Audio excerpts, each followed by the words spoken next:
Eco Tejas world class electric bike అతి తక్కువ ధరలోనే.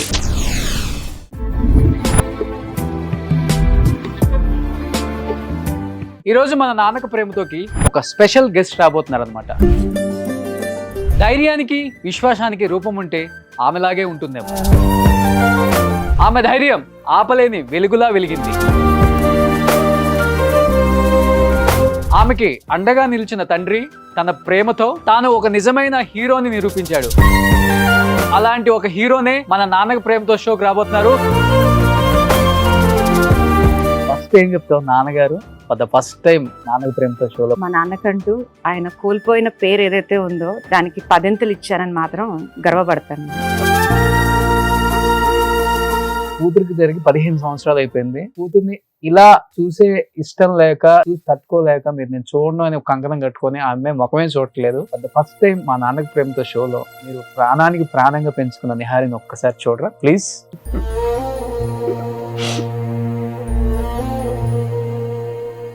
ఇదే దీని మూలకనే నేను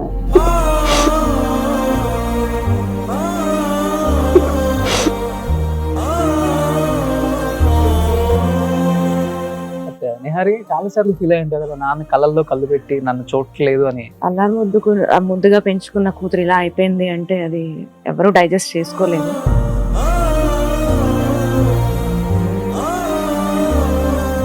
అటెంప్ట్ చేసేటప్పుడు ఒక్కసారి నాన్న మైండ్ లో తెచ్చుకున్నాం. అసలు కిరోసిన్ పోసుకున్న తర్వాత మా మధ్యన ఆల్మోస్ట్ 1.5 hour కన్వర్సేషన్ జరిగింది. తల్లిదండ్రులుగా మాట్లాడుతున్నారు తప్ప నన్ను ఒక కూతురుగా అసలు తనకున్న ప్రాబ్లం కి వదిలేసే అబ్బాయిని అన్న ధైర్యం నాకు ఇవ్వట్లేదు.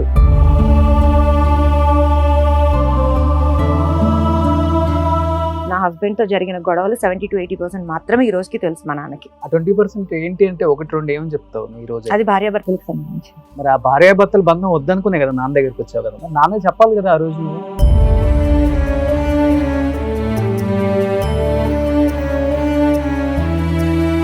ఇప్పుడు నేను సింగిల్ గా ఉంటున్నాను ఆల్మోస్ట్ 15 years నుంచి. నేను ఇప్పుడు సేఫ్ గా ఉన్నానని మీరు అనుకుంటున్నారా? ఏదో ఒకటి ఉంటుంది అంటే నాలాంటి అమ్మాయిని ఇలా అంటున్నారు అంటే ఒకవేళ మ్యారేజ్ అయ్యి హస్బెండ్ వదిలేసిన ఆడపిల్ల అంటే సొసైటీలో ఇంకెంత చిన్న చూపు ఉంటుంది. దానికి భయపడ్డారు.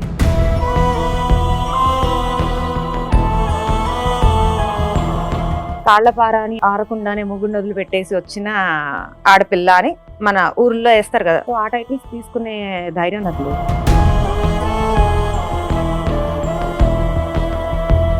సంపాదించినంతా కూడా పాప హెల్త్ గురించి అప్పుడు పెట్టేశారు కదా. 13 లక్షలు పోయాను ఒక సంవత్సరం.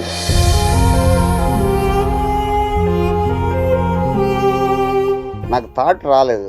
వాటర్ పోసేసినట్టే తర్వాత ఏం జరిగేది అనేది అసలు నాకు థాట్ రావాలి. ఆల్మోస్ట్ 2.5 hours నేను కిరోసిన్ తోనే ఉన్నా బాడీ మీద. ఆ టైంలో ప్రెగ్నెంట్ మీరు? ఎస్. ఎన్నో మంత్ అప్పుడు? అప్పుడు 3rd month.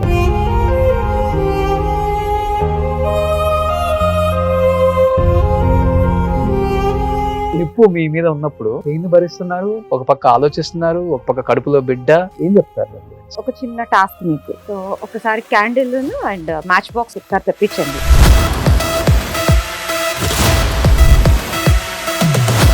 తీసిన తర్వాత బర్నింగ్ సెన్సేషన్ ఉంది.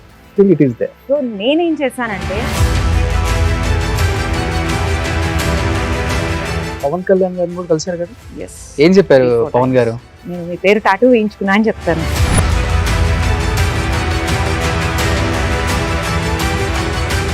years డ్రైవింగ్ స్కూల్ మెయింటైన్ చేశాను. ఏ ఆడపిల్ల కూడా నా దగ్గర నేర్చుకున్న తర్వాత తన సొంత కారుతో నేను హైదరాబాద్ నుంచి అవనగడ్డ వచ్చాను లేదా హైదరాబాద్ లో ఆఫీస్కి వెళ్ళానని ఎంతవరకు అన్న ఆడపిల్ల లేదు. కానీ నేను నెల రోజుల కొత్త కారు కొని 15 రోజులు తన నుంచి ఇవాళ సిటీలో ఏ పక్కకైనా తనే తోలు. దాని గురించి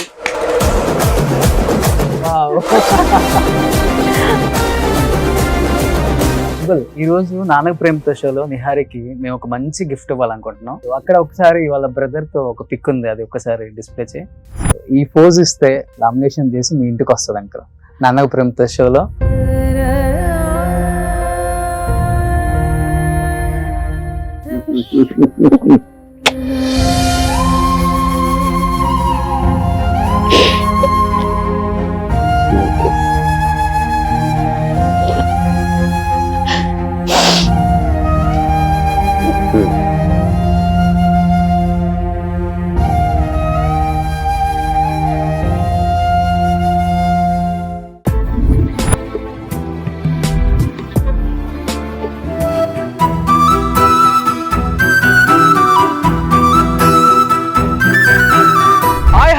వెల్కమ్ టు నాన్నక ప్రేమతో.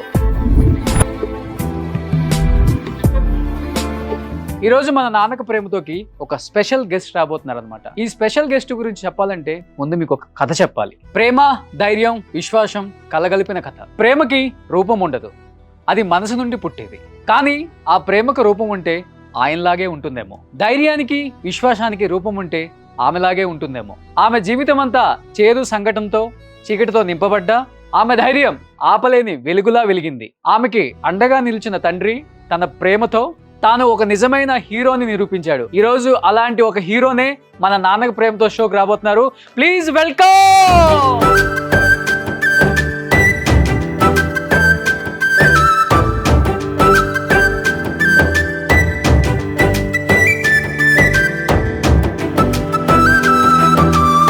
First of all thank you uncle, thank you so much.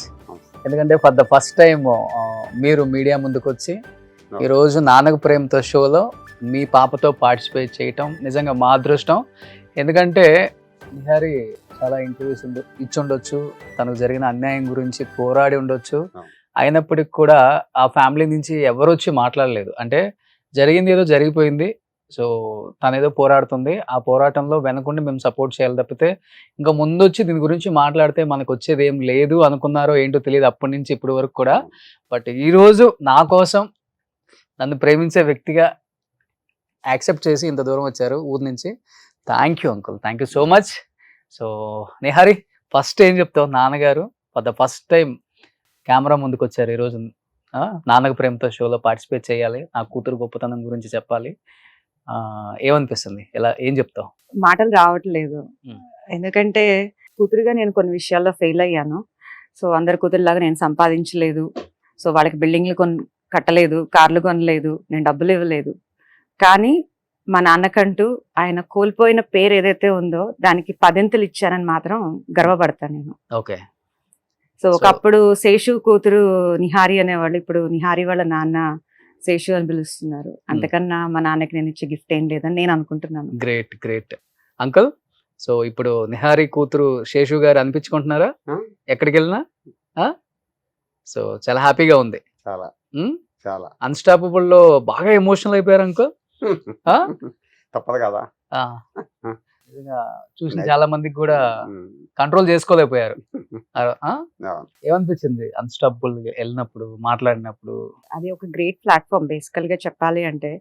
అంటే మన తెలుగు అమ్మాయి ఉండి బయటకెళ్ళి ప్రూవ్ చేసుకోవడం వేరు. మన అమ్మాయిని అలాంటి గ్రేట్ ప్లాట్ఫామ్ మీద పిలిచి అందరూ బాలకృష్ణ గారు, అల్లు అర్జున్ గారు పిలిచి వాళ్ళు అప్రిషియేట్ చేయటము, తర్వాత బాలకృష్ణ గారు మళ్ళీ సపరేట్ పిలిచి మాట్లాడటము. నేను క్యాబ్ కోసం వెయిట్ చేస్తున్నాను, బయట వెయిట్ చేస్తుంటే పాపం బాలకృష్ణ గారు వెళ్ళే వాళ్ళు ఆగి ఏ పాప బాయ్ అని చెప్పి ఆయనకున్న సాఫ్ట్ నేచర్ ఏదైతే ఉందో అది రియలీ అన్స్టాపబుల్. సో అంకుల్, అంటే ఇప్పుడు నిహారి ఇంత ఫైట్ చేస్తుంది, మేము అందరం చూస్తూనే ఉన్నాం. బట్ అంటే ఈ ఇన్సిడెంట్ జరిగిన తర్వాత తనలో ఒక ఫైర్ వచ్చో, లేకపోతే సమాజం ఏదో ఒకటి మాట్లాడుతుంది, ఆ మాట్లాడే లోపు నేనేంటో ప్రూవ్ చేసుకోవాలని తనలో ఎక్కడో ఒకటి స్టార్ట్ అయిపోయి ఈ రోజు ఈ స్థాయికి వచ్చారు. ఇలా ఉన్నప్పటికి కూడా బట్ చిన్నప్పుడు నిహారి ఎలా ఉండేవాళ్ళు అసలుకి ఈ సిచ్యువేషన్ ఇదంతా జరగక ముందు ఇన్సిడెంట్ అంతా? అందరూ ఆడపిల్లలాగానే ఇంట్లో అది ఒక పైగా మాది చాలా పెద్ద కుటుంబం. ఓకే. తను బాగా లైక్ చేసేవాళ్ళు, వాళ్ళ నాన్నమ్మ కానీ వాళ్ళ మేనత్తలు కానీ వాళ్ళందరూ కూడా. తన లైఫ్ హ్యాపీగానే జరిగింది చైల్డ్హుడ్ అంతా కూడా. ఇంకా తర్వాత మాకున్న ఫ్యామిలీ ప్రాబ్లమ్స్ అవనివ్వండి, లేకపోతే సర్కమ్స్టాన్సెస్, వీటి పరిస్థితుల్లో కొంత ఇబ్బందులు పడిన మాటలు వాస్తవమేను. దాని తర్వాత మ్యారేజ్ చేయటం సరే, ఇప్పుడు నాకు కొద్దిగా మ్యారేజ్ చేద్దాంలే, ఒక బాధ్యత తీరుతుంది కదా, 20 years వచ్చినాయి కదా అని చెప్పి అన్న ఉద్దేశంతో మ్యారేజ్ ప్రపోజల్ చేసి మ్యారేజ్ చేశాను. మ్యారేజ్ చేసిన తర్వాత అక్కడ సిచ్యువేషన్స్ మనకి యాక్చువల్గా తెలియదు. ఇప్పుడు మామూలుగా పలానా మనిషి అని అంటే బయట ఎలా ఉంటుందంటే మంచోడు, దాని గురించి ఇబ్బంది ఏం లేదు, మంచి కుటుంబం అని అంటారు. కానీ ఇన్సైడ్ మనిషిని మనం క్యాలిక్యులేట్ చేయలేము. అవును అవును అవును. అయితే ఏంటంటే అక్కడ ఉన్న పరిస్థితులు అవ్వచ్చు, లేకపోతే వాళ్ళ ఏదన్నా అవ్వచ్చు, దాన్ని మనం బయటకు అనేది రాదు. అది చూడటానికి మాత్రం వైట్ వాళ్ళలాగా అందరం అలా కనపడతాం. కానీ సమయం సందర్భం వచ్చినప్పుడు అసలోడు బయటకు వస్తాడా? వాడు రాక్షసుడు అవ్వచ్చు, లేకపోతే ఇంకా మంచివాడు అవ్వచ్చు, ఇంకా ఏదన్నా దానికి ఏదైనా పేరు పెట్టచ్చు. సరే ఆ పరిస్థితుల్లో తను అక్కడ పరిస్థితులను బట్టి ఉండలేక పుట్టింటికి వచ్చింది. వచ్చిన తర్వాత నాకు ఇలా జరుగుతుంది అలా జరుగుతుందని అంటే సరే పెద్దవాళ్ళంగా ఉన్నాం కాబట్టి మాట్లాడదాంలే అమ్మా అని అనుకోవటం. తర్వాత మరి ఇప్పుడంతా కూడా ఫోన్ టెక్నాలజీ అంతా వచ్చేసింది కదా! మరి ఫోన్‌లో వాళ్ళేమన్నా మాట్లాడుకున్నారో, కిచులాడుకున్నారో ఏం తెలీదు. సరే ఇట్లా సూసైడ్ అటెంప్ట్ చేసింది. చేసిన తర్వాత నేనేం చేశానంటే గవర్నమెంట్ హాస్పిటల్‌కి తీసుకెళ్తే బతికించరు అనేది నాకు తెలిసినంత వరకు. ఎందుకంటే వాళ్ళు ట్రీట్మెంట్ చేయరు. అవునవునవును. ఎందుకంటే వాళ్ళ దగ్గర సరైన ఎక్విప్‌మెంట్ ఉందా లేదా అనేది మనకు తెలీదు. మనం రూ. 10 పెట్టి టాబ్లెట్ కొనుక్కురావడమో, లేకపోతే వాళ్ళు చెప్పిన ఇంజెక్షన్ తీసుకురావడానికో అక్కడ అవైలబిలిటీ ఉండదు. ఇప్పుడున్న పరిస్థితుల్లో ఇంకా కొద్దిగా టెక్నాలజీ పెరిగి మీలాంటి వాళ్ళు షూట్ చేసి ఇక్కడ అది లేదు, ఇక్కడ ఈ అవసరం లేదు, లేకపోతే అక్కడ బాగుండలేదని కొద్దిగా ఫోకస్ అయిన తర్వాత సిస్టమ్ మారింది. ఇటువరకు మరీ శాంతం 15 ఏళ్ల క్రితం అంటే హాస్పిటల్స్ అన్ని ఎంత మురిగ్గా ఉండాలో, ఎలా ఉండాలో అలా ఉండేవి. అవును. అందుకని నేను చేశానంటే ఏమైనా సరే బతికించాలన్న ఉద్దేశంతో ప్రైవేట్ హాస్పిటల్‌కి ఒక తీసుకెళ్ళాను. తండ్రిగా కూతురు మీద చాలా మరి ప్రేమ ఉంటుంది కదా ఇంకా. అది తప్పదు కదా! ఆ. న్యాచురల్. ఉమ్. దాన్ని బట్టి ప్రైవేట్ హాస్పిటల్‌కి తీసుకెళ్తే వాళ్ళు కూడా ఇంకా ట్రీట్మెంట్ మొదలుపెట్టిన తర్వాత ఏమన్నా 40,000 అయినాయి, 30,000 అయినాయి, లేకపోతే 5,000 అయినాయి, 10,000 అయినాయి అంటే తీసుకొచ్చి పెట్టడమే సరిపోతుంది. ఒక రోజున ఒక వారం రోజులు పోయిన తర్వాత మా ఫ్రెండ్ వాళ్ళ అబ్బాయి డీఎం డాక్టర్. ఆయన వచ్చి చూసి బయటకొచ్చి నా దగ్గర ఏం అనలేక ఇంటికెళ్ళిపోయి వాళ్ళ ఫాదర్‌తో చెప్పాడంట. నాన్న అంకుల్ విపరీతం ఖర్చు పెట్టేస్తున్నాడు. ఖర్చు పెట్టిన తర్వాత బయటకొస్తది బతికి. తర్వాత ఏం చేసుకుంటాడు ఆ అమ్మాయిని. ఖర్చు తగ్గించమని చెప్పండి అని కూడా డైరెక్ట్‌గా చెప్పాడంట. నాతో చెప్పలే. ఆయన నాకు ఫోన్ చేశాడు. చేసి ఏంటి పిల్లాడు గొడవ చేసేస్తున్నాడు. నువ్వు మరి నీ ఆలోచన ఎట్లా ఉందో ఏంటో అని కూడా నన్ను ప్రశ్నించడం జరిగింది. ప్రశ్నించితే ఇప్పుడు చచ్చిపోవాలని ఎవరో కోరుకోరు. చంపేయాలని కోరుకోము. ఏదో ఆర్థికంగా నాకున్న సర్కిల్‌ని బట్టో, లేకపోతే నా పరిస్థితిని బట్టో వాళ్ళు 10,000 అంటే 10,000, 20,000 అంటే 20,000 మెడిసిన్ అంటున్నారు, అది అంటున్నారు, ఇది అంటున్నారు తీసుకొస్తున్నాము. మరి బ్రతికింది. ఈ బ్రతికిన అమ్మాయిని ఇంటికి తీసుకెళ్ళిన తర్వాత ఏం చేయాలి? దానికి లైఫ్ ఎట్లాగు? ఎవరు రిసీవ్ చేసుకుంటారు? ఈ సమాజం ఏం తీసుకుంటారు? ఎందుకంటే నేను తిరిగిన పరిస్థితులు ఏంటంటే నేను కొద్దిగా పబ్లిక్‌లో బాగా తిరిగిన మనిషిని. రాజకీయంగా కాదు కానీ కొద్దిగా రిలేషన్ ఎక్కువ. Public relation. పేరున్న వ్యక్తి. ఆ! దాని మూలకంగా ఏమవుతుందంటే ఎక్కడికి పోయినా సరే కొద్దిగా చిన్న చూపుగా చూస్తున్నారు నన్ను కూడాను. ఈ చిన్న చూపు అంటే డైరెక్ట్‌గా చెప్పలేరు. ఎందుకంటే నాకున్న ఫ్యామిలీ బ్యాక్‌గ్రౌండ్‌ని బట్టి మనకు అర్థమైపోయింది కదా. ఆ! సరే వాళ్ళ మనోభావాలను మనం గ్రహించలేనంత హీనస్థితిలో అయితే లేవు. సరే ఏం జరుగుద్దో జరిగిందిలే అని చెప్పి అనుకుంటే 2 ఇయర్స్ గడిచిపోయింది. కొడైకెనాల్‌లో ప్లాస్టిక్ సర్జరీ చేస్తున్నారు. జర్మనీ డాక్టర్లు వచ్చాయని చెప్పేసి ఒక టీవీ యాడ్ చూశాను. గబగబా అదంతా మనకి రాని భాష కదా! కొడైకెనాల్ అంటే తమిళ్ ఇదంతాను. మా కజిన్ ఒకడిని ధైర్యం కోసం ఎమ్మడ పెట్టుకుని డబ్బులేసుకుని బయలుదేరి వెళ్ళిపోయాను. అక్కడికి వెళ్ళిపోతే అక్కడ ఫోటోలు చూసి అక్కడ మనుషులను చూస్తే నాకే భయమేసింది. చాలా భయంకరమైన మనుషులున్నారు. మా అమ్మాయి ఆ లెక్కన పర్లేదనిపించింది. అబ్బా! కొన్ని ఫోటోలు చూస్తే నేను చాలా ఆశ్చర్యపోయాను. సరే జుట్టు లేదు, కళ్ళు కాలిపోయి, మొత్తం ఫేస్ కాలిపోయి ఆళ్ళని చూస్తానికి కూడా మనం చూడలేం పరిస్థితి. అలాంటి పరిస్థితి ఫోటోలు గానీ అక్కడ ఉన్న వాళ్ళని చూసా. చూసిన తర్వాత అక్కడ ఉండగానే విజయవాడ నుంచి మా అన్నయ్య ఫోన్ చేసాడు. అరే ఇక్కడ విజయవాడలో ఏదో ప్లాస్టిక్ సర్జరీస్ వస్తున్నారంట జర్మనీ నుంచి. ఒకసారి ఇక్కడ కన్సల్ట్ అవ్వకపోయారంట. 15,000, 12,000, 13,000 ఖర్చు పెట్టి అక్కడ పరిగెత్తాము. ఎమ్మటే తెల్లారిపాటికి ఇక్కడ వచ్చిందని చెప్పి ఇక్కడ పరిగెత్తుకొస్తే ఇక్కడ ఆపరేషన్ చేస్తామండి అంటే తీసుకెళ్ళాం. తీసుకెళ్ళిన తర్వాత ఆపరేషన్ చేశారు. కొంత సక్సెస్ అంటే మనకు తెలీదు ఏ పార్ట్‌కి ఏం చేశారో, లేకపోతే తోలు తీసేశారో, లేకపోతే ఆపరేషన్ కుట్టేశారో, లేకపోతే ఏం చేశారో మనకు తెలీదు కదా! సరే 4, 5 రోజులు అట్టి పెట్టడం, ఇంటికి తీసుకెళ్ళటం. తర్వాత ఆ డాక్టర్సు తను మాట్లాడిన విధానాన్ని బట్టి ఇంప్రెస్ అవ్వనివ్వండి, లేకపోతే మరి అక్కడ ఏం జరిగింది చాలామందికి చేశారు ఆపరేషన్‌లు. కానీ ఎవరు ఆ డాక్టర్లు తనకు రెస్పాన్స్ అయినట్టుగా మిగిలిన వాళ్ళకి ఎవరికీ అవ్వలేదు. అప్పుడు వాళ్ళు డాక్టర్స్ ఫోన్ చేయటం మొదలుపెడుతున్నారు ఇంటికి. ఏవండీ ఎలా ఉందండి? ఏంటండి? అదండి, ఇదండి. ఏమో డాక్టర్సు అయిపోయింది, ఆపరేషన్ అయిపోయింది, ఇక బతుకుద్దా బతకదా మనకెందుకు ఆ పేషెంట్ గురించి అనే కాన్సెప్ట్ తీసుకురాకుండా ఏదో అప్పుడప్పుడు టచ్ చేయడం మొదలుపెట్టాం. Hmm. అట్లా మేము ఆ డాక్టర్ గారికి కొద్దిగా దగ్గర అవ్వటం మొదలుపెట్టాం. వెళ్ళి చూపించుకురావటం, వాడు ఏదో చెప్పటం, మెడిసిన్స్ ఇవ్వటం, లేకపోతే ఇంకో సిట్టింగ్ అయితే ఇది చేస్తాం అది చేస్తాం అనేది కొంత అవగాహన వచ్చింది మాకు. ఆ తర్వాత తనకి ఆపరేషన్ చేసిన జర్మనీ డాక్టర్స్ ఒక రోజున మీ ఇంటికి వస్తామండి అని కవర్ చేశారు. Hmm. ఒక 6 నెలల తర్వాత వాళ్ళు మళ్ళీ జర్మనీ నుంచి ఇండియా వచ్చారు. ఓకే. ఇండియా వచ్చిన తర్వాత డైరెక్ట్గా పులిగడ్డ మా ఇంటికి వస్తా ఉన్నారు. మేము ఫారిన్ డాక్టర్లు ఏంటి మన ఇంటికి రావడం ఏంటి, అసలు ఈ లోపు ఏం జరుగుతుంది ఏంటి అనేది కూడా అంత బాగా అవగాహన కూడా లేదు మాకు. సరే వచ్చారు, వాళ్ళు ఏదో డాక్యుమెంటరీ తీసుకున్నారు అని చెప్పేసి తను చెప్పింది. డాక్యుమెంటరీ తీసుకున్నారన్న తర్వాత సరే జరిగిపోతున్నాయి, మనం కంటితో చూస్తూ ఉన్నాము, సమాధానం చెప్పే వాళ్ళకి చెప్తున్నాము. ఆ రోజు చాలామంది వచ్చారు, ఫారినర్స్ వస్తున్నారంట వాళ్ళ ఇంటికి డాక్టర్స్ అనేటప్పటికి నా ఫ్రెండ్ సర్కిల్ అని వాళ్ళని వీళ్ళని చాలామంది వచ్చారు. తర్వాత మాకు తెలిసి ఒక అమ్మాయి అప్పుడు వాళ్ళ డాక్టర్లు ఏం చేశారంటే జర్మనీ ఇన్వైట్ చేశారు పాపని 2012. వాళ్ళు ఆపరేషన్ చేశారు, తర్వాత 6 నెలలకు వాళ్ళు వచ్చారు. సంవత్సరం లోపే తనకి జర్మనీ ఇన్విటేషన్ వచ్చింది. ఈలో పాస్పోర్ట్ ఏర్పాటు చేశారు.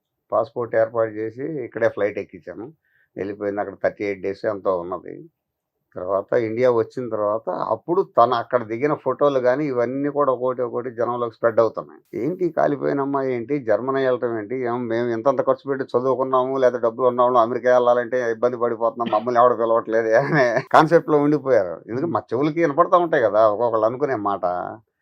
సరే ఒక ఘట్టమైంది, జర్మనీ ఇటలీ తిరిగి వచ్చింది. నేను కూడా బయట గొప్పగా చెప్తున్నా, జర్మనీ వెళ్ళి వచ్చింది నా కూతురు, ఇటలీ వెళ్ళి వచ్చింది, దాని రూపం చూడకుండా వాళ్ళు ఇన్వైట్ చేశారు, వెళ్ళొచ్చింది, అది కురూపిదైనా సరే దేశాలు తిరుగుతుందని చెప్పి మనం కూడా జబ్బలు చరుచుకుండా జనంలో చెప్పడం మొదలుపెట్టి తర్వాత నిదానంగా తను గాడ్ గిఫ్ట్ ఒక రకంగా చెప్పాలంటే. మేము సపోర్ట్ లేము, మేము పల్లెటూళ్ళలో ఉంటున్నాము, ఎప్పుడో 100 కోటికో ఇక్కడ ఏదో తోడబుట్టిన వాళ్ళని వాళ్ళని వీళ్ళని ఉన్నారు కాబట్టి వస్తున్నాం పోతున్నాం ఏదైనా అకేషన్ అయితే. ఏమ్మా అంటున్నాము, ఏదో చేసుకుంటుంది, స్టేజ్ మీద కనపడుతుంది, లేకపోతే ఎక్కడన్నా టీవీలో కనపడినప్పుడు మనకు కూడా కొద్దిగా ఆనందం వస్తుంది, దాంతోపాటు కళ్ళ నీళ్ళు వస్తున్నాయి. ఏంటి ఈ విధంగానంటే కొంతమంది ఏమన్నారంటే ఆ అమ్మాయిలో ఏదో శక్తి ఉంది, మీరు దాని గురించి వదిలిపెట్టేసేయండి, ఎప్పటికైనా సరే ఒక గొప్ప వ్యక్తిగా వస్తుంది అని చెప్పి ఏమి చదువుకునే వాళ్ళు ఆ పల్లెటూళ్ళలో తిరిగేవాళ్ళు అనేవాళ్ళు. ఏంటి మన జ్ఞానం, మనకి అవగాహన లేని మాటలు కూడా వీళ్ళు ఎవరో మాట్లాడుతున్నారు. అలాంటి వాళ్ళు అన్నప్పుడు కూడా కొంత మనం హ్యాపీగానే ఫీల్ అయ్యాము. కానీ నేను ఎప్పుడు కూడా దరిదాపుగా ఒక 10 ఇయర్స్ 8, 9, 10 ఇయర్స్ నేను అసలు ఫేస్ టు ఫేస్ నా కూతురు ముఖం చూడలేదు ఎప్పుడు. నేను కూడా విన్నాను అంకుల్ ఈ మాట. చూడలేదు. ఎందుకంటే కూతుర్ని గారాభంగా పెంచి గుండెల మీద పెంచుకొని ఆడపిల్లని ఎంత ఇష్టంగా పెంచుకుంటారో ఒక తండ్రి అందరికి తెలిసిన విషయమే. సో అలాంటి కూతురికి అలా జరిగిన తర్వాత ఇంతవరకు కూతురు ముఖం డైరెక్ట్ గా చూడలేదు. ఎక్కడన్నా ఫంక్షన్లో కనపడ్డా గానీ నేను ఇప్పుడు మీరు కిందకి నా రూమ్ లో కూర్చున్న దగ్గర నుంచి ఇక్కడికి వచ్చిన దాకా కూడా అబ్జర్వ్ చేశాను. మీరు అలా పక్కన ఉన్నారనే కానీ తనకెళ్ళి ఇంతవరకు చూడలేదు. అంకుల్ ఈరోజు ఈ షోలో నాన్నకు ప్రేమతో కాబట్టి మీరు నా మీద ప్రేమతో వచ్చారు. కూతురికి జరిగి 15 సంవత్సరాలు అయిపోయింది. కూతుర్ని ఇలా చూసే ఇష్టం లేక చూసి తట్టుకోలేక మీరు నేను చూడను అని ఒక కంకణం కట్టుకొని ఆ అమ్మాయి ముఖమే చూడట్లేదు. ఫర్ ద ఫస్ట్ టైం మా నాన్నకు ప్రేమతో షోలో మీరు ప్రాణానికి ప్రాణంగా పెంచుకున్న నిహారిని ఒక్కసారి చూడరా ప్లీజ్.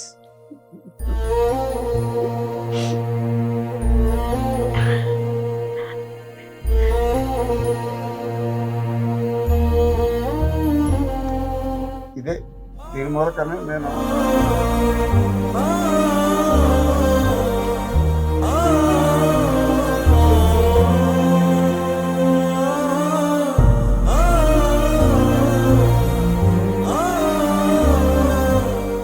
నిహారి, నువ్వు నాన్నే రెగ్యులర్ గా చూస్తూ ఉంటావు, ఎప్పుడన్నా కలిసినప్పుడు Yeah. చాలా సార్లు ఫీల్ అయి ఉంటావు కదా, నాన్న కళ్ళల్లో కళ్ళు పెట్టి నన్ను చూడట్లేదు అని ఎన్నిసార్లు బాధపడి ఉంటావు? 100%. నేను ఆడపిల్లని, నేను ఒక కూతుర్ని. నాకు బాధ వచ్చినప్పుడు మా నాన్న దగ్గరకు తీసుకోవాలి, కళ్ళంట నీళ్లు తుడవాలి, నేను ఉన్నానన్న ధైర్యం చెప్పాలి అని ఎప్పుడూ అనుకుంటాను. కానీ నేను వాళ్ళని తప్పు పట్టను. అల్లారు ముద్దుగా పెంచుకున్న కూతురు ఇలా అయిపోయింది అంటే అది ఎవరు డైజెస్ట్ చేసుకోలేరు. సో వాళ్ళు అదే సిచ్యువేషన్లో ఉన్నారనుకుంటా. సో ఏదున్నా నాలో నేను బాధపడతాను తప్ప, ఏదైనా కోపం వస్తే ఒక మాట మాట్లాడతాను తప్ప నేను వాళ్ళని ఎప్పుడు ఇబ్బంది పెట్టాను. ఈ రోజుకి అనుకుంటాను అలా నా భుజం మీద చెయ్యేసి నేను ఉన్నానని ఒక్క ధైర్యం, ఒక్క మాట చెప్తే బాగుంటుంది కదా అంటే ఈ రోజు చెప్తారు నాన్న. కానీ ఆయన బ్లెస్సింగ్స్ ఎప్పుడూ ఉంటాయి. కానీ మా ఇద్దరికి ఆ ఫిజికల్ బాండింగ్ అన్నది ఉండదు అనమాట. అదొక్కటే జరిగిన దగ్గర ఇది నుంచి జరిగినప్పటి నుంచి. నాన్న ఎప్పుడు మిమ్మల్ని పట్టుకోలేదా? ఎప్పుడైనా నేనే అలా పట్టుకుంటా ఉంటే ఆయన కొంచెం ఇబ్బంది పడుతూ ఉంటారు. ఆయనకు ఒక ఎమోషనల్ గా ఆయన డిస్టర్బ్ అవుతూ ఉంటారు. అంటే ఈ 15 సంవత్సరాల నుంచి పాపకు ఒక్క హగ్గు కూడా ఇవ్వలేదు. అమెరికా వెళ్తుంటే ఎయిర్పోర్ట్ లో ఒకే ఒక్కసారి ఇచ్చారు. ఓకే ఒకసారి మిమ్మల్ని ఒక్కసారి అలా చూసి ఆయన మళ్ళీ వెంటనే తిప్పేస్తున్నారు. అంతే. ఆయన కంట్రోల్ చేసుకోలేకపోతున్నారు. జరిగి 15 సంవత్సరాలు అవుతుంది. అవును. కానీ ఇప్పటికీ నిన్నో మొన్నో జరిగినట్టుగానే ఆయన ఊహించుకున్నారు. అలానే ఆయన మాట్లాడుతున్నారు. ఆయన మాటలు చూస్తుంటేనే అర్థమవుతుంది. అవును. నిజంగా గ్రేట్ ఫాదర్ అంకుల్ మీరు. Thank you. ఇన్ని సంవత్సరాల నుంచి ఒక ఆడబిడ్డని వెంట పెట్టుకొని కంటికి రెప్పలాగా చుట్టుపక్కల అందరిని పెట్టి తను ఎప్పుడైనా కానీ ఒక స్థానానికి వస్తుందని చెప్పేసి గుర్తించి తనని ఇండిపెండెంట్గా వదిలేశారు. చూడండి, గ్రేట్ అది. ఏం చెప్తావు దానికి నిహారి? ప్రేమ అంతే. ఆయన మీద ఆయనకున్న నమ్మకం, మేబీ ఆయనకి ఈ జీవితాన్ని ప్రసాదించిన వాళ్ళ నాన్నగారి పోలిక. మా తాతగారు ఫ్రీడమ్ ఫైటర్. నేను ఎన్నిసార్లు అయినా సరే నేను చాలా గర్వంగా చెప్పుకుంటాను మా తాతగారి గురించి. తాతగారు ఫ్రీడమ్ ఫైటర్. మేబీ నాన్నకు రాకపోయినా ఆ ఫైటింగ్ నేచర్ నాకు వచ్చింది అనుకుంటా నేను. అంతే. ఇంతగా ప్రేమించే తల్లిదండ్రులు దొరకటం చాలా కష్టం. చాలా కష్టం. బట్ ఎప్పుడైనా కానీ నువ్వు సూసైడ్ అటెంప్ట్ చేసేటప్పుడు ఒక్కసారి నాన్న మైండ్లో తెచ్చుకున్నావు? అసలుకి నీకున్న బాధలను తెచ్చుకొని నువ్వు అటెంప్ట్ చేసుకున్నావు, కానీ ఒక్కసారి నాన్న వచ్చి ఉంటే ఇలా ఉండేదానివి కాదు కదా అని నాన్న చాలాసార్లు అనుకునేవాడు. ఎప్పుడైనా అనుకున్నావు నిహారి? బేసికల్ గా అక్కడ మా మధ్యన కన్వర్సేషన్ జరుగుతుంది ఆ టైంలో. అంటే కిరోసిన్ పోసుకున్న తర్వాత మా మధ్యన ఆల్మోస్ట్ 1.5 hour కన్వర్సేషన్ జరిగింది. కానీ వాళ్ళు ఏంటంటే తల్లిదండ్రులుగా మాట్లాడుతున్నారు తప్ప నన్ను ఒక కూతురుగా అసలు తనకున్న ప్రాబ్లంకి వదిలేసే అబ్బాయిని అన్న ధైర్యం నాకు ఇవ్వట్లేదు. అమ్మ ఆడపిల్లవమ్మ, సొసైటీ ఏమనుకుంటుందమ్మా, కాంప్రమైజ్ అవ్వమ్మా, ఇవన్నీ కామన్ అమ్మా, మధ్యతరగతి కుటుంబం అన్నట్టు ఒక సొసైటీని దృష్టిలో పెట్టుకుని తల్లిదండ్రులుగా మాట్లాడారు. ఆ టైంలో నాకు ఆప్షన్స్ లేవు. సో అట్లాగే నా లైఫ్లో మా ఇద్దరి మధ్యన జరిగిన కొన్ని సంఘటనలు వాళ్ళకి నేను చెప్పలేను, వాళ్ళు అర్థం చేసుకోలేని స్టేజ్లో కూడా ఉంటారు. ఈ రోజుకి ఎగ్జాక్ట్లీ సినారియో ఏంటి అన్నది ఈ రోజుకి మా ఫాదర్గా తెలీదు. కేవలం ఒక 70 to 80% మాత్రమే నా లైఫ్లో నా హస్బెండ్తో జరిగిన గొడవలు 70 to 80% మాత్రమే ఈ రోజుకి తెలుసు మా నాన్నకి. ఆ 20% ఏంటి అంటే 1-2 ఏమని చెప్తావు ఈ రోజు? అది భార్యాభర్తలకు సంబంధించి. మనం 10 లీటర్ల గంగిగోవు పాలలో ఒక్క నిమ్మ బొట్టు చాలు మొత్తం పాడైపోవటానికి, ఒక ఆడపిల్ల మనసు విరిగిపోవడానికి. ఒక్క భార్యాభర్తల బంధం వద్దనుకునే కదా నాన్న దగ్గరికి వచ్చావు కదమ్మా. వచ్చాను, నాన్న చెప్పాలి కదా ఆ రోజు నువ్వు. కానీ అలాంటి భార్యాభర్తల మధ్య ఏ కూతురు ఇట్లాంటి విషయాలు తల్లికి కూడా చెప్పుకోలేని సంఘటనలు నేను ఫేస్ చేశాను. నాకు ధైర్యం ఒక్కటి ఇచ్చుంటే అది వేరే రకంగా ఉండేది. బట్ జరిగిందైతే మాత్రం నా మంచికే అనుకుంటాను. నాన్న ధైర్యం రాలేదా మీకు? బేసికల్ గా డాడీ కన్నా నేనే ధైర్యవంతురాలు. Yes, okay. డాడీ కన్నా నేనే ధైర్యవంతురాలు. ధైర్యవంతురాలు అయినప్పుడు కూడా అటెంప్ట్ తీసుకున్నావు కదా నువ్వు. కానీ బతికి సాధించాను కదా, బతికి చూపిస్తున్నాను కదా. చచ్చిపోవడం ఎవరైనా చచ్చిపోతారు, దెబ్బ తగలటం ఎవరికైనా తగులుతుంది. కానీ ఆ దెబ్బ నుంచి లైఫ్ లెసన్ నేర్చుకుని మళ్ళీ బౌన్స్ బ్యాక్ అవడం it's highly impossible. I'm openly challenging to everyone. Okay. But ఆ టైంలో ప్రెగ్నెంట్ మీరు? ఓకే. అదొకటే రిగ్రెట్ నా లైఫ్లో. నాకు ఎన్నో మంత్ అప్పుడు? అప్పుడు థర్డ్ మంత్. అంటే 50% 55%, 3rd to 4th degree burns. Okay. Only upper body? Only upper part of my body. Okay. ఇంట్లోనే చేశారంట? మా ఇంట్లో. ఇంట్లోనే? ఇంట్లో ఎవరు లేరు? నేను నా మిస్సెస్ ఉంటాను. అయితే సరే ఇంకా ఇవన్నీ చెప్పుకోలేము. అంటే ఇంట్లో ఉండి తన సేవ్ చేసేలో అంత బంద్ అయిపోయిందంటే అంటే తను పోసుకున్న తర్వాత కాటన్ బట్టలు, నైట్ డ్రెస్. మేము ఊహించింది ఏంటంటే పోసుకున్నది మనం ఏదో డిస్కషన్ పెట్టాము అంటుంది, కాసేపు అంటుంది, మనం ఏదో గొడవ చేస్తున్నాం, అట్లా కాదు ఎట్లా కన్నాం. కానీ నాకు థాట్ రాలేదు. వాటర్ పోసేసినట్టే తర్వాత ఏం జరిగేది అనేది అసలు నాకు థాట్ రావాలి. ఓకే. పోసాము, పోసింది అలా అలాగే ఉండిపోయింది. అంటే బాడీ మొత్తం వాటర్ పోసినట్టే అంటుకునేది కాదు కదా అని అసలు అది రాలేదు. ఇప్పుడు తర్వాత మీలాంటి ఆయన కానీ అరే ఇంతసేపు గంట సేపు డ్రెస్ మీద కాటన్ డ్రెస్ మీద కిరసనాలు పోసుకుందాం అంటున్నావు కదా, నీళ్ళు పోయలేకపోయావా? అసలు నాకు స్టన్ అయిపోయా. అంటే మీరు వాటర్ పోయలేదు? వాటర్ పోయలేదు. తను పోసుకున్న తర్వాత అంటించుకోలేదు. ఆ, 1.5 hour డిస్కషన్ జరుగుతుంది. తర్వాత కామ్ అయింది. కామ్ అయితే మేము లోపలికి వచ్చాము, తను బాత్రూంలోకి వెళ్ళింది. తర్వాత బయటకు వచ్చి మేము ఇంట్లోకి వెళ్ళిపోయిన తర్వాత బయటకు వచ్చింది. కామ్ అయిపోయింది కదా, కోపం తగ్గింది కదా, అంత డిస్కషన్ జరగట్లేదు కదా అనుకున్నాం. అప్పుడు అటాక్. ఓకే, అప్పుడు పోసుకుంది 1 hour తర్వాత ఆల్మోస్ట్ 1.5 hour, బాత్రూమ్ లో 1 hour, ఆల్మోస్ట్ 2.5 hours నేను కిరోసిన్ తోనే ఉన్నా బాడీ మీద. 2.5 hours. People doesn't know anything about this. నేను పర్టికులర్ గా చెప్తున్నాను. అందరూ అనుకుంటారు ఆవేశంతో చేసింది ఎట్లా ఉంటుంది, వెళ్ళామా కిరోసిన్ పోసుకున్నామా అంటించేసుకున్నాం, అది కాదు.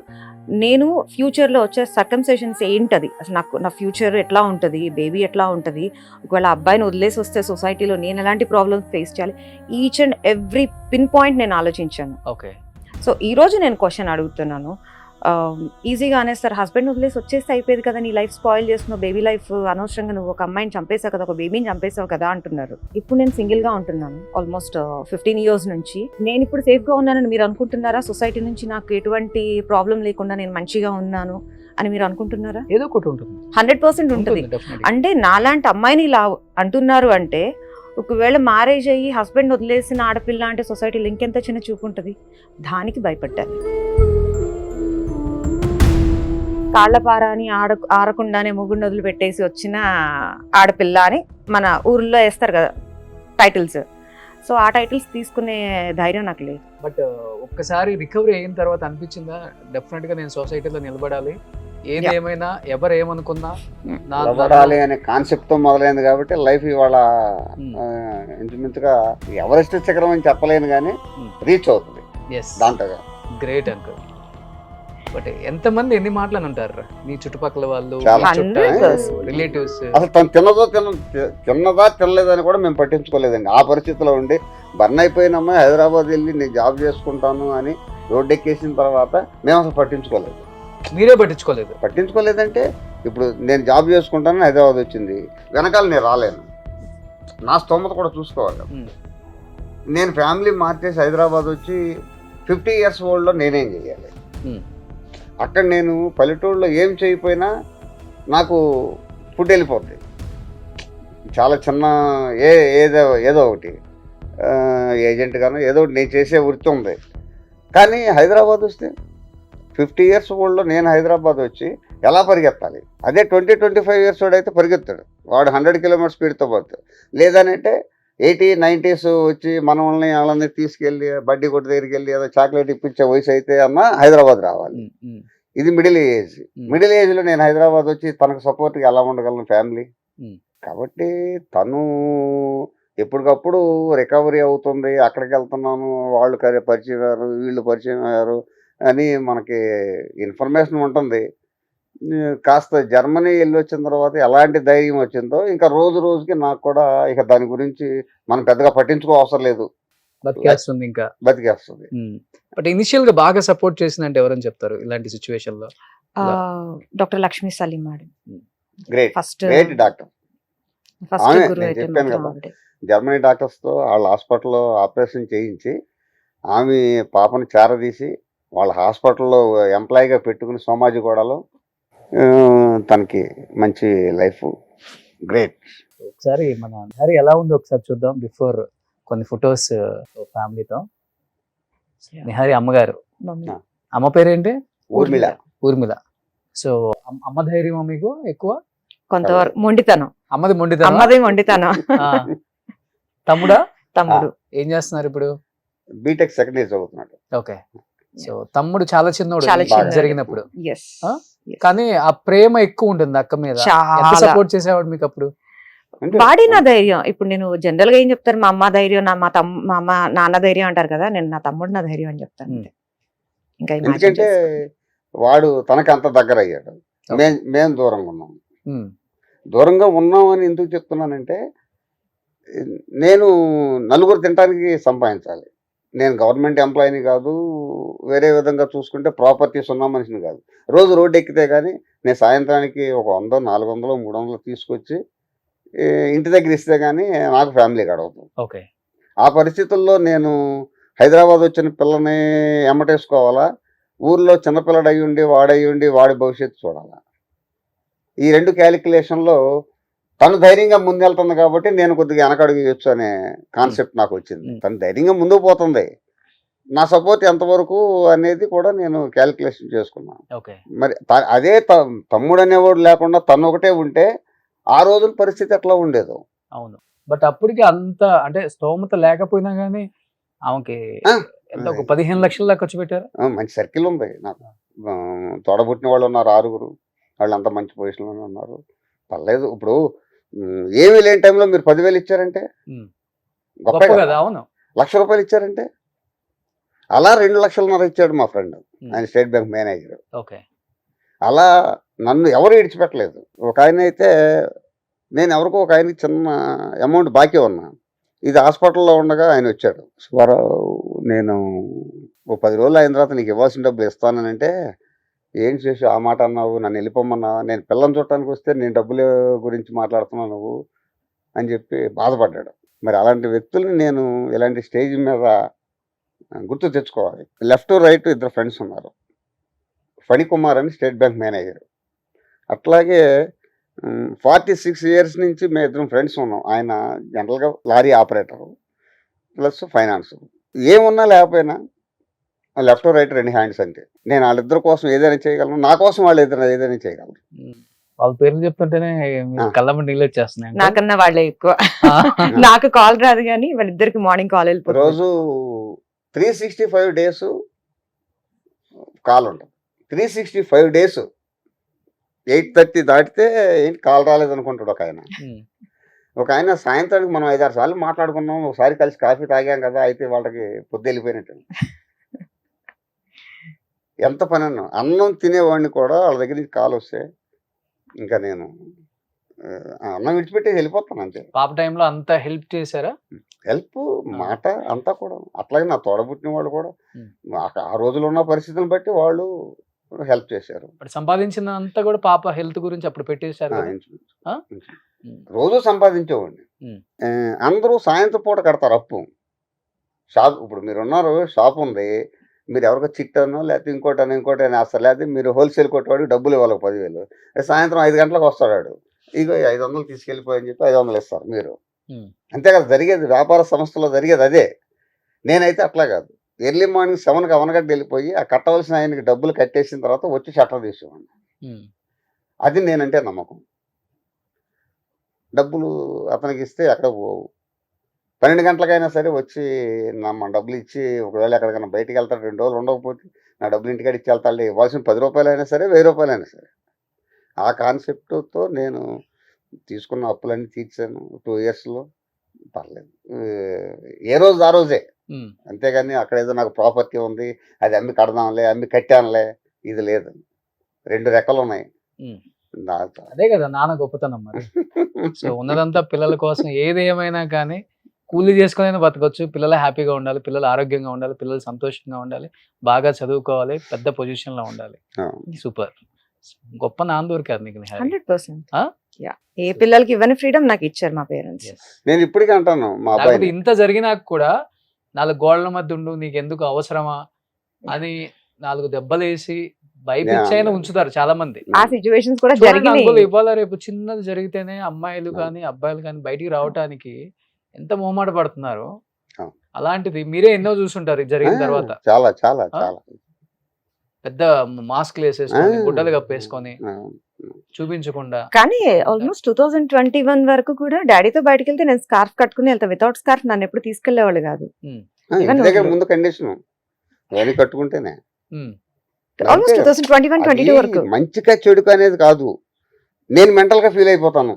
వాడెవడో ఏదో అంటాడు, లేకపోతే ఏంటి అమ్మాయి ఎలా ఉందని ఊరికే నసలు ఎలా చిట్టేస్తగానే మనం ఆ ఫీలింగ్ లోకి వెళ్ళిపోతాం.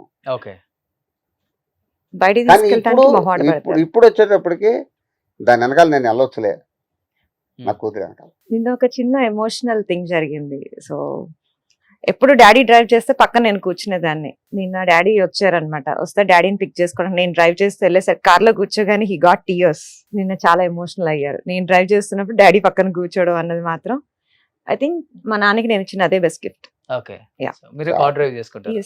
చాలా మంది ఆడపిల్లలు, నేను ఇంకొక విషయం, ఈ సందర్భం వచ్చింది కాబట్టి 15 ఇయర్స్ డ్రైవింగ్ స్కూల్ మెయింటైన్ చేశాను. మీరు 15 ఇయర్స్ చాలా మంది ఆడపిల్లలకు నేర్పా, మగ పిల్లలకు నేర్పిన అది వేరే విషయం. ఏ ఆడపిల్ల కూడా నా దగ్గర నేర్చుకున్న తర్వాత తన సొంత కారుతో నేను హైదరాబాద్ నుంచి అవనగడ్డ వచ్చాను లేదా హైదరాబాద్లో ఆఫీస్కి వెళ్ళానని ఎంతవరకు అన్న ఆడపిల్ల లేదు. కానీ నేను నెల రోజుల నాడు కొత్త కారు కొని 15 రోజులు తన నుంచి ఇవాళ సిటీలో ఏ పక్కకైనా తనే తోలుతాం. దాని గురించి వావ్. అది ఎవరి వల్ల కాదు. ఓకే. ఎందుకంటే నేను ప్రత్యక్షంగా నేను నేర్పింది, నేను ఇన్స్ట్రక్టర్నే. ఇంతవరకు నా దగ్గర నేర్చుకున్న ఆడపిల్లలు ఎవరు కూడా అంకుల్ నేను కారు ఇండివిజువల్గా వేసుకెళ్ళిపోతాను అని అన్నవాళ్ళు లేరు. అయితే తను నేర్పమంది. నా మిస్సెస్ ఇబ్బంది పడుతుంది, 2 వీలర్ కొని తీసుకొచ్చా. ఏ తండ్రి కూడా పిల్లలకి కారు నేర్పకూడదు. ఏ భర్త కూడా భార్యకి డ్రైవింగ్ నేర్పకూడదు. మీరు చిన్న తప్పు చేసినప్పుడు నేను ఒక దెబ్బ కొడతా. బయట వాడిని కొట్టాను అనుకోండి, వాడు ఫీల్ అవ్వడు, నేను డబ్బులు ఇస్తున్నాను మా గురువు అనుకుంటాడు.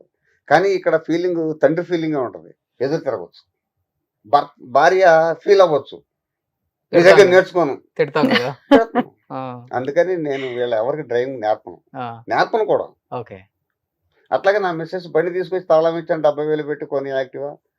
తనే నేర్చుకుంది, తనే పిల్లల దగ్గరికి వెళ్ళటం, ఎక్కడికన్నా కావాలంటే వెళ్ళటం. నేను డ్రైవర్ గుర్తు మానేశాను తనకే. ఓకే. తనకి నేను డ్రైవర్నే కదా అంటావు, తనకి డ్రైవింగ్ రాకపోతే నేను డ్రైవర్నే కదా, తీసుకెళ్ళాలి కావని. ఓకే. ఇప్పుడు నేను అదే చెప్పా, కారు కొన్నాము అక్కడ పెట్టాము అంతవరకే. నువ్వు నేర్చుకోవా అనేది అది నా విషయం కాదు. ఓకే. నేర్చుకుంటే ముందుకు వెళ్తావు, నేర్చుకోలేదు అనుకో అది అక్కడే ఉంటుంది. సో ఇంకొన్ని పిక్స్. సో నిహారి ఎప్పుడు ఇది పెళ్లి కాకముందా? Before marriage, Okay. 2007. మా Same. మేనమా వాళ్ళ ఇంటికి వెళ్ళాను. అమ్మలాగా ఉంటారు కదా మీరు? Yeah. ఇద్దరులానే ఉంటారు. ఇద్దరులాగా ఉంటారు. నెక్స్ట్ ఇది పెళ్లి ఫోటో. Marriage pick. అంకుల్ పెళ్లి కూతురుగా బాగా ముస్తాబ్ చేసి కూతుర్ని బాగా చూసుకున్నారు అనుకుంటా. అప్పుడు ఏ ఇయర్ ఇది? 2009 February 27th.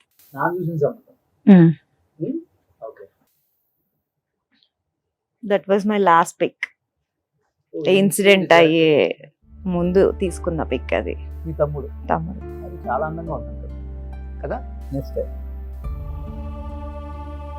తమ్ముడు. తమ్ముడు. ఓకే. ఎక్కువ ధైర్యం నాన్నకన్నా తమ్ముడే ఎక్కువ ఇచ్చాడు అనుకుంటా. నేను అంత ఇంటిమసీ ఉండదు, ఎందుకంటే నేను వేరే చోట ఉంటాను. వాడు 2 రోజులు సెలవులు వస్తే అక్కడ దగ్గరికి వెళ్ళిపోతున్నాను, వచ్చేస్తాడు బస్సు. నేను రాను. ఏమంటే నా పరిస్థితులు ఉన్నాయి కదా అక్కడ. అవునవునవును. నెక్స్ట్ పెద్ద న్యూస్ అప్పుడులో ఇది. ఇది నా లైఫ్ స్టోరీ మలయాళంలో రిలీజ్ చేశారు, నా లైఫ్ స్టోరీ బుక్ ఇది. సో ఇది నాకు one of the beautiful memory అనుకోవచ్చు, ఒక మైల్ స్టోన్ అనుకోవచ్చు నా లైఫ్ లో. ఇది మన తెలుగులో కాకుండా మలయాళంలో వచ్చింది. మలయాళంలో అక్కడ ex minister and current MLA Shri doctor MK Muneer, ఆయనకి పబ్లిషింగ్ హౌస్ ఉంది. ఆయన పంతం పట్టి నా లైఫ్ స్టోరీ రిలీజ్ చేయించారు 2017లో. వావ్. నాన్న ఇది లాస్ట్ ఇయర్ అయితే. సో అమ్మాయి సక్సెస్ చూసిన తర్వాత మటుకు మీకు ఆనందం అవతల లేదనమాట. ఇంకా నాకు ఉన్న సర్కిల్ కూడా నిన్న ఒక రిటైర్డ్ ఆర్టీఓ, అంటే నేను యాక్చువల్గా ఏంటంటే లైసెన్సులు ఇవన్నీ ఇప్పిస్తుంటాను, ప్లస్ పాస్పోర్ట్లు ఇప్పిస్తుంటాను మా ఊర్లో. చాలామంది ఫోన్ చేశారు, శేషు అన్స్టాపబుల్ వాళ్ళ పర్సనల్ ఫేస్బుక్లో పెట్టారు, ఇతను నాకు ఫ్రెండ్ అని, మా ఫ్రెండ్ వాళ్ళ అమ్మాయి అని, మనకు ఒకసారి మన ఇంటికి వచ్చాడు ఈయన, చిన్న హెల్ప్ చేశాడు వాళ్ళ అమ్మాయి అని, ఇట్లా కథలు ఈ 3-4 రోజుల నుంచి ఇంక అదే పరిస్థితి. అది చూసిన వాళ్ళందరూ కూడా సరే థ్యాంక్ గాడ్ అనుకున్నాం, ఇంకంతకన్నా చేయగలిగింది ఏం లేదు. ఇప్పుడు దేవుడి ఇది లేనిదే మనం ఏం చేయలేము. అవును. భగవంతుడు అనేవాడు ఉన్నాడా లేడా అనేది అది వేరే విషయం, మనం దాని గురించి మాట్లాడవసరం లేదు. ఉన్నాడు, ఒక శక్తి ఏదో మనం నడిపిస్తూ ఉంది. కాబట్టి అది అంత డౌన్ఫాల్ అయిపోయి ఇంట్లో నుంచి కురూపిగా రాలేని పరిస్థితుల్లో ఇవాళ ప్రపంచానికి ఒక అమ్మాయి నిహారి మండలి అనే అమ్మాయి ఉన్నది అని వాళ్ళ స్క్రీన్ మీద కనపడుతుంటే అదంతా కూడా ఒక బాధను మర్చిపోయాం ఇంచుమించుగా. కానీ ఒక నిజంగా మనం ఇప్పుడు క్యాండిల్ చిన్న డ్రాప్ వేసుకుంటేనే తట్టుకోలేం. ఎస్ అలాంటిది నిహారి అసలుకి అలా ఫుల్ బర్న్ అయిపోతుంటే ఇంట్లో నువ్వు అసలు ఆ పెయిన్ ని అసలు ఎలా అనుభవించావు, అసలు ఎలా దాన్ని తట్టుకోగలిగావు అనేది నిజంగా పెద్ద టాస్క్. Yeah. అది పెద్ద టాస్క్ అయితే దాంట్లో నుంచి బయటపడిన తర్వాత సో విధిని గెలిచిన ఒక వీర వనిత అంటారు చూసావా, అది గెలిచి మళ్ళీ బయటకు వచ్చి సొసైటీలో ఇలా ఉన్నావంటే వ్యాపారం గ్రేట్. అసలు వ్యాపారం చేసే ఆడవాళ్ళు ఉన్నారు, అనేక రంగాల్లో ఉన్నారు. అది ఎడ్యుకేషన్ అవ్వండి, వ్యాపారం అవ్వండి, ఇంకోటి అవ్వండి. కానీ ఇలా ఒక బర్న్ అయిన విక్టిమ్ బయటకు వచ్చి ధైర్యంగా నిలబడి ఈ సమాజంలో తనకంటూ ఒక ప్రత్యేక స్టేజ్ ఏర్పాటు చేసుకుని చూసారా, దానికి నేను హ్యాట్స్. సూపర్. మీరు అన్నారు పోసుకున్న తర్వాత డిస్కషన్ జరుగుతుంది ఇంట్లో, 2 hours తర్వాత నేను ఇంకా బర్న్ అయిపోయి ఇంకా అంటించుకోవాల్సి వచ్చింది నిప్పు అన్నారు. ఏంటి అసలు మీ అసలు నిప్పు అంటించుకున్న తర్వాత కూడా రకరకాలుగా ఆలోచిస్తాం కదా మనం, బతికితే ఒకలాగా బతకపోతే ఒకలాగా. 100%. ఇంకా ఆ టైంలో అది ఉండదు. లేదు, నేను ఆలోచించాను. తను ఆలోచించుంటది. నేను ఆలోచించాను. మీ ఫీలింగ్ ఏంటి అసలు ఆ టైంలో? మొత్తం నిప్పు మీ మీద ఉన్నప్పుడు బాడీ మీద అది ఆ పెయిన్ భరిస్తున్నారు, ఒక పక్క ఆలోచిస్తున్నారు, ఒక పక్క కడుపులో బిడ్డ. ఏం చెప్తారు దాని గురించి? దీని ముందు ఒక చిన్న టాస్క్ మీకు. సో ఒకసారి క్యాండిల్ అండ్ మ్యాచ్ బాక్స్ ఒకసారి తెప్పించండి. ఇప్పుడు మీరు నాతో మాట్లాడుతున్నారు కదా, సో మీ మైండ్ లో సమ్ థాట్స్ ఏవో ఉంటాయి, నేను అవేం అడగను. సో క్యాండిల్ డ్రాప్ వేసుకున్న తర్వాత మీ ఫీల్ ఏంటో చెప్పండి. ఒకసారి క్యాండిల్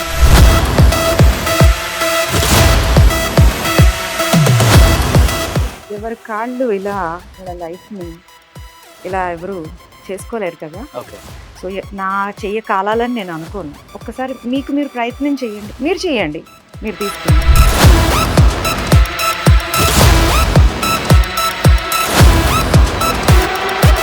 ఎలా ఉంది? ఒక డ్రాప్ వేస్తే మనం ఆ పెయిన్ ని ఒక నిమిషం పాటు అనుకుంటాం మనం, కాలుతుందేమో వేసేటప్పుడే అనుకుంటాం. తీసారు, తీసిన తర్వాత బర్నింగ్ సెన్సేషన్ ఉంది, స్టిల్ ఇట్ ఈస్ దేర్. ఇంకొక 5 minutes ఉంటుంది అది. ఈ టైంలో మీరు రకరకాల ఆలోచనలు అనవసరంగా వేసుకోకుండా ఉండాల్సింది. బర్నింగ్ సెన్సేషన్ ఉంది. సో నేనేం చేశానంటే, కాలుతుంది, దానికి సొల్యూషన్ లేదు, ఐ నో దట్. సో ఇప్పుడు ఏంటి, ఆ పెయిన్ ని నేను ఫీల్ అవ్వాలి. So I have to accept that. Suicide చాలా తప్పు, నేను 100% ఖండిస్తాను. రకరకాలుగా బిల్డింగ్ మీద నుంచి దూకుతున్నారు, హ్యాంగ్ చేసుకుంటున్నారు, లేదంటే స్లీపింగ్ పిల్స్ వేసుకున్నారు, రకరకాల థింగ్స్ ఉన్నాయి. అవన్నిటి గురించి నేను మాట్లాడను. కానీ ఏదైనా సరే ఇలాంటి ఇన్సిడెంట్స్ అనుకోని సందర్భాల్లో కూడా జరిగినప్పుడు నాకు అయిపోయింది, నాకు కాలిపోయింది అనటం కాదు, దాన్ని రియాలిటీని మనం మార్చకుండా అసలు అది నాకెందుకు జరిగింది, సో దీని నుంచి నేను ఎలా బయటపడాలి, లేదా అట్లీస్ట్ నా కడుపుకి నేను తినాలి. నా మీద కొంతమంది ఇన్వెస్ట్మెంట్ పెట్టుంటారు పేరెంట్స్, ప్రేమ కావచ్చు, డబ్బులు కావచ్చు, ఏదైనా వాళ్ళ టైం కావచ్చు. సో వాళ్ళకి బర్డెన్ అవ్వకుండా మనకి మనం బయటపడాలి అన్న ఆలోచన ప్రతి ఒక్కళ్ళు చేయాలి. నేను అది చేశాను. జరిగింది ఏదో జరిగిపోయింది, జరిగింది. తర్వాత గురించి నేనే ఆలోచించాలి, అంతే అంతే. ఇప్పుడు ఉరిశిక్ష విధిస్తారు, ఎంతో మంది ఎన్నో రకరకాల తప్పులు చేస్తూ ఉంటారు. సో వీళ్ళందరికీ ఉరిశిక్ష విధించిన తర్వాత కూడా నీ చివరి కోరిక ఏంటని అడుగుతారు జనరల్ గా. అవును, నీ చివరి కోరిక ఏంటని చెప్పినప్పుడు వాళ్ళు డిజైర్ చెప్తారు, నాకు ఫుడ్ అంటారు, లేదా వాళ్ళని కలవాలి, వీళ్ళని కలవాలి అంటారు.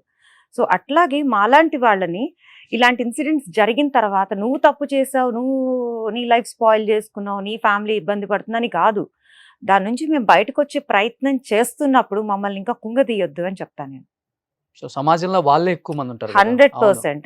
ఈ పెయిన్ కన్నా సొసైటీ నుంచి వచ్చే పెయిన్ ఎక్కువగా ఉంది. దాంతో కంపేర్ చేస్తే బర్న్స్ పెయిన్ నాకు nothing. I'm talking about my self. అది నాకు నథింగ్. ఇనిషియల్ ఎక్కువ భరించావమ్మా? భయంకరంగా భరించాను. ఎందుకు బ్రతికానా, ఫైట్ చేసేదాన్ని, నన్ను ఎందుకు బతికిచ్చారు అని చెప్పి, నీ స్వార్థం కోసం నన్ను బతికిచ్చారు. వాళ్ళకి పాపం ఫ్రస్ట్రేషన్ వస్తే, చస్తే చచ్చిపో, మాకు సంబంధం లేదు, ఇంకా అనవసరంగా బతికిచ్చాం. వాళ్ళ పెయిన్ వాళ్ళకు ఉంటుంది, ఎందుకంటే వాళ్ళు మనీ స్పెండ్ చేయగలరు కానీ వాళ్ళ ఎమోషన్స్ నా మీద స్పెండ్ చేయలేరు కదా. సో అట్లా. ఎక్కడ ఇన్స్పైర్ అయ్యావు లైఫ్ లో గట్టిగా ఏదో ఒకటి సాధించాలి నేను, I have to prove myself, yes. అన్న నోట్లో మూపించాలి బై బర్త్ మా బ్లడ్ లోనే ఉంది. ఉంది. కానీ అది ఆ మాట మాత్రం యుద్ధంలో గెలవడం అంటే శత్రువుని చంపటం కాదు, శత్రువుని ఓడించడం. ఆ డైలాగ్ మాత్రం నా లైఫ్ ని కంప్లీట్లీ చేంజ్ చేసింది. అప్పటి వరకు ఏంటంటే ఆ అబ్బాయి మీద రివెంజ్ తీర్చుకోవాలి, పెళ్లి చేసేసుకున్నాడు, నేను ఇట్లా సఫర్ అవుతున్నాను, నేను సర్జరీస్ అవుతున్నాయి, నాతో ఎవరు మాట్లాడలేదు, అది నా మైండ్ లో బాగా పడిపోయింది. First లో. లేదు, బర్న్స్ బెడ్ మీద ఉన్నప్పటి నుంచే లేదు, నన్ను నేను ప్రూవ్ చేసుకోవాలి. సో అన్నట్టు అప్పుడు one by one national Geography some ఛానల్స్లో ట్యాబు అని స్టోరీస్ ఇట్లాంటివన్నీ చూసి ఓహో నాకన్నా ఇంకా దీనమైన స్టేజ్లో చాలా మంది ఉన్నారు, so I'm in a very better position అన్నట్టు వాళ్ళతో లైఫ్ కంపేర్ చేసుకుని నేను బయటికి ఎట్లా రావాలి. పవన్ కళ్యాణ్ గారిని కూడా కలిసారు కదా, ఎస్, ఏం చెప్పారు 3-4 పవన్ times. గారు? సో యాక్చువల్లీ కళ్యాణ్ గారిని కలిసిన ఫస్ట్ డే వచ్చేసి నాకు మీరంటే చాలా ఇష్టము, సో నేను మీ పేరు టాటూ వేయించుకున్నా అని చెప్పాను. ఆయన ఇలా Oh, ఇలా చూస్తూ ఉండిపోయారు. ఎక్కడ వేయించుకున్నారు? So this is oh Pawan Kalyan. So ఆయన ఇలా ఇలా చూస్తూ ఇలా ఒక 2-3 minutes ఇలా చూస్తూ ఉండిపోయారు. I still remember the feel. So ఆయన చాలా సంతోషం ఫీల్ అయ్యారు, చాలా హ్యాపీ ఫీల్ అయ్యారు. సో దాని తర్వాత ఇంకొక 2-3 times కలిసాను నేను. యా, సో అట్లా సో గ్రాడ్యువల్ గా వన్ బై వన్ మీలాంటి అందరి సపోర్ట్.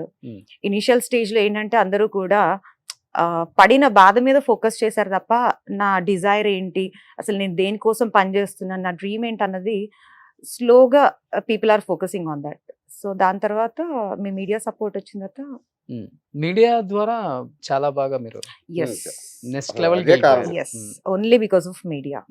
యా, ఇప్పుడు మనం మాట్లాడుకుంటే ఈ 4 గదుల మధ్యలో 4-3 ఏదో మాట్లాడుకుంటాం, కానీ ఒక పర్సన్ వరల్డ్ వైడ్ నిన్న కెనడా నుంచి ఫోన్ వచ్చింది నాకు.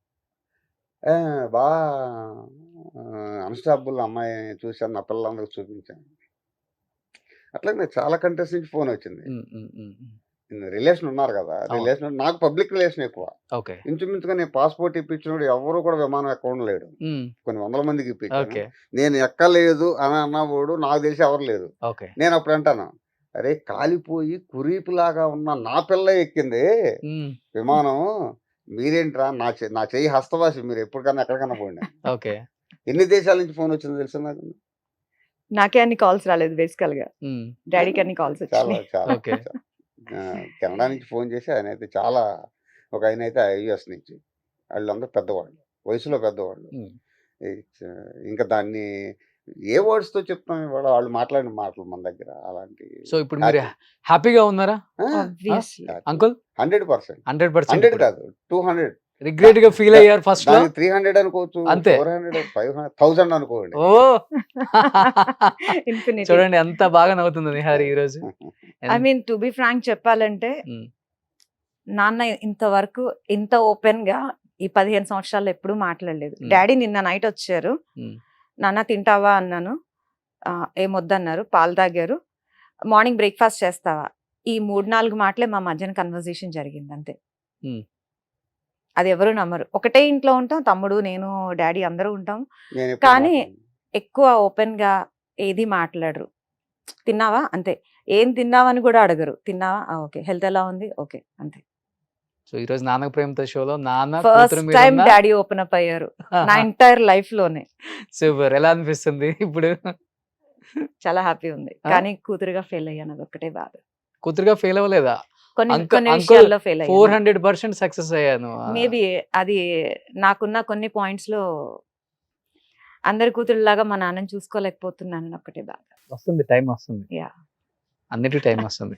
బట్ నాన్న ఇప్పుడు అలా ఫీల్ అవ్వట్లేదు. లేదు, తల్లిదండ్రులు పిల్లల దగ్గర నుంచి ఏం ఆశించరు, కానీ అది వాళ్ళ ప్రేమ ఒక్కటే ఆశిస్తారు, ప్యూర్ లవ్ ఉంటది, అదొక్కటే. ఏంటంటే సమాజంలో కొన్ని కుటుంబాలకి ఫైనాన్షియల్ మ్యాటర్ అవ్వచ్చు, లేకపోతే ఆర్థిక ఇబ్బందులు, ఏదన్నా అవ్వచ్చు, కానీ దాని మూలంగా కొంత ఎఫెక్షన్ తక్కువచ్చు, లేకపోతే ఇంట్లో 3-4 పిల్లలు ఉండి వాళ్ళ మధ్య ఏదో డిస్ప్యూట్ ఉండో, లేకపోతే ప్రాపర్టీ డిస్ప్యూట్ ఉండో, లేకపోతే బయట నుంచి వచ్చిన కోడళ్ళలో 2-3 అన్నదమ్ములు ఉంటే చిన్న చిన్న వాటికి ఏదో చేసుకోవటం, ఇవన్నీ కూడా ఏంటంటే వాటిని మనము సమాజంతో పాటు నడుస్తూ ఉంటుంది తప్ప అది మనం ఆపేది కాదు, ఆపలేము కూడా. అది నేను బాగా నమ్ముతాను. ఎవరి కుటుంబ పరిస్థితులు వాళ్ళకు ఉంటాయి. పెద్ద కుటుంబం ఇది ఇటువరకు అన్ని పెద్ద కుటుంబాలే, ఇవాళ చిన్న కుటుంబాలు అయిపోయినాయి. ఎవరికెవరు ముగ్గురు కూర్చుంటే టేబుల్ ముందు ముగ్గురు ఫోన్లు వేసుకొని కూర్చుంటారు. ఓకే. ఇంకా నీ గురించి నేనేమో మంచిగా మాట్లాడాలా, నువ్వు నా గురించి ఏం మాట్లాడాలి డెప్త్? ఉమ్. నీకేం బాధ ఉందని అడగటానికి ఏం లేదు. సెల్ ఉందా లేదా, సెల్ ఏంటి చూస్తున్నావు అని అన్నాం అనుకోండి, తండ్రి ఏదో వస్తుందని చెప్తారు, కాదని అనలేము. ఓకే. వాళ్ళు మనంతా అయిపోయారు కదా. ఓకే. అదే చిన్న చిన్న పిల్లలు అయితే ఓ దెబ్బ కొట్టగలం. ఉమ్. ఇవాళ ఆ చిన్నపిల్ల పెద్దవాళ్ళనన్నా మనం మాట్లాడించడానికి అవకాశం ఉంది, కానీ చిన్నపిల్లలు వాడు సెల్ లేని భోంచేయడు. మీరు ఏం చేస్తారు చెప్పండి? ఓకే. వాడు అన్నం తినాలి, సెల్ కావాలి. ఒక్క నిమిషం మీకు కోపం వచ్చినప్పుడే తీసి అవతల పెట్టగలరు. రోజు కూర్చోలేరుగా మీరు. వాడు భోజనం చేసినప్పుడు మీ పని మీకు ఉంటుంది, మీరు బయటికి వెళ్ళిపోతారు, మీరు ఎంప్లాయో వ్యాపారస్తులు ఏదో ఉంటుంది.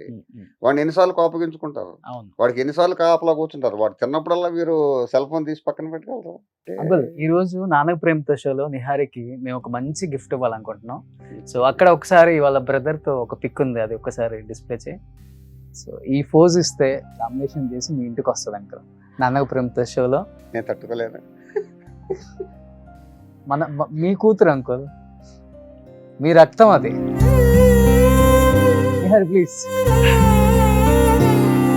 For the first time uncle 15 years తర్వాత నిహారిని కళ్ళలో కళ్ళు పెట్టి చూస్తూ కూతురికి ఇది ఒక మంచి గిఫ్ట్, మెమరబుల్ గిఫ్ట్ నిహారికి మేము ఇవ్వబోతున్నాం అనమాట.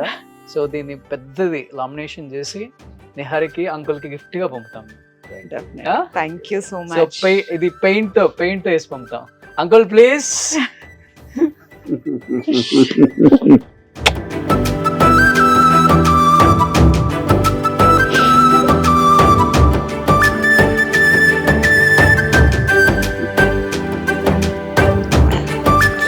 ఏం చెప్తాం నీ మాటల్లో? నాన్నకు ప్రేమతో. ఆ? నాన్నకు ప్రేమ. నాన్నకి ఎప్పుడు ప్రేమతోనే Okay. అందరం కూడా. Yeah. సో లాస్ట్ ఎక్స్పెక్ట్ చేయలేదు కదా. అస్సలు ఎక్స్పెక్ట్ చేయలేదు. సో అంకుల్, నాకు అసలు so thank you uncle, thank you so much. మంచి బిడ్డని కన్నారు. సో మంచి